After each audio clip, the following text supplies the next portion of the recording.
Let's jump right in. Today, we're diving into this explainer to explore a totally fascinating concept, a profound psychological archetype for unfiltered empathy. Whether you're a seasoned astrologer or just really intrigued by how human personality and compassion are wired, Jupiter in the 12th house offers an incredibly rich framework. It's so much more than just planets. It's a literal map of quiet wisdom, behind-the-scenes support, and a beautifully unique way of interacting with the world. Compassion extends naturally to those who suffer. That perfectly captures the defining theme of this entire archetype. Notice that word, naturally.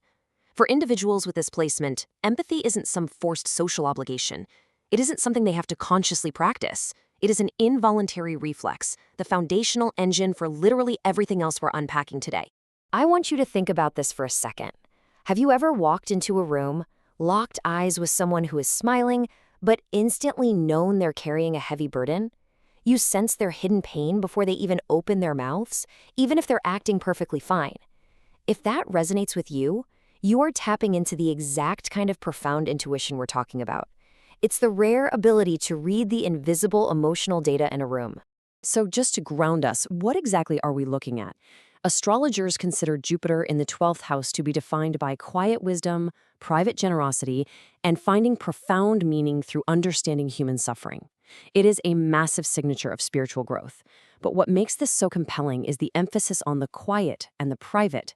This is definitely not a loud, flashy type of giving. It's a deep internal framework for processing the world and offering support strictly behind the scenes. Chapter 1. The Inner World. Let's see how this builds, starting from the inside out. For this archetype, time alone absolutely does not mean isolation. It's active, essential growth. You see, periods of solitude lead directly into deep insight and healing. It's in those quiet, unplugged moments that emotional batteries actually recharge. And that internal healing logically progresses to a much broader perspective on life. Solitude is the secret sauce for stepping back and understanding the grander mechanics of the human experience. Because of that big picture view, everyday superficial chatter, it often just doesn't cut it. There is a magnetic pull toward the deep.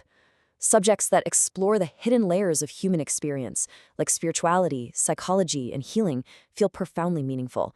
They aren't just passing hobbies. They're the lenses used to make sense of all that suffering they so easily detect in others. They absolutely have to know the why behind the pain.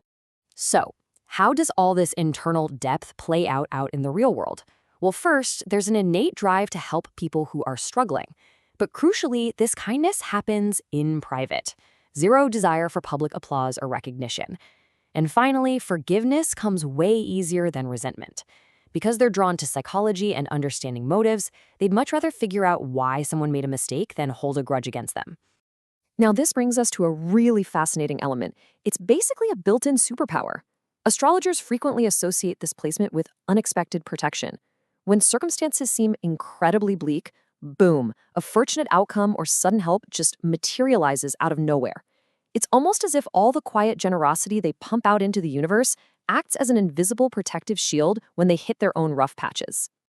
Okay, everything we've discussed so far paints a picture of a deeply caring individual. But I've got to ask you a critical question. What happens when empathy goes too far? What happens when you are so naturally hardwired to sense pain and offer support that you completely forget to protect your own energy reserves? This is the absolute greatest tension of the archetype. On one hand, you have healthy generosity, providing valuable advice and solid emotional support. But right next to it is the shadow side, the very real danger of exceeding limits. There's a massive tendency to give away way too much time and energy without putting up adequate boundaries.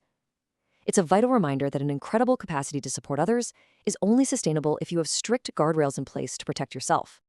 And this distinction profoundly shapes how these individuals navigate success. While so much of the modern world screams at us to grow through ruthless competition and rivalry, this archetype thrives entirely on empathy, reflection, and understanding.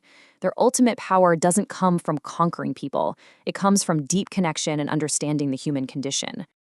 Ultimately, all of these traits, the deep intuition, the private kindness, the boundary-testing generosity, they all culminate in one overarching desire: the drive to contribute to something much larger than yourself. Whether that's channeled through service, charity, teaching, or spiritual pursuits, true fulfillment is only found when helping a broader cause. It's the natural endpoint of extending compassion, taking that individual empathy and scaling it up to serve humanity. We've mapped out a life dedicated to quiet wisdom, private generosity, and deep understanding. But as we saw, it absolutely demands the strict practice of self-preservation. So I'll leave you with this final thought. If your compassion extends naturally to those who suffer, how will you protect your own peace while you're busy changing the world? Thank you for exploring this with me today. Take some time to really reflect on that balance between giving to others and protecting yourself.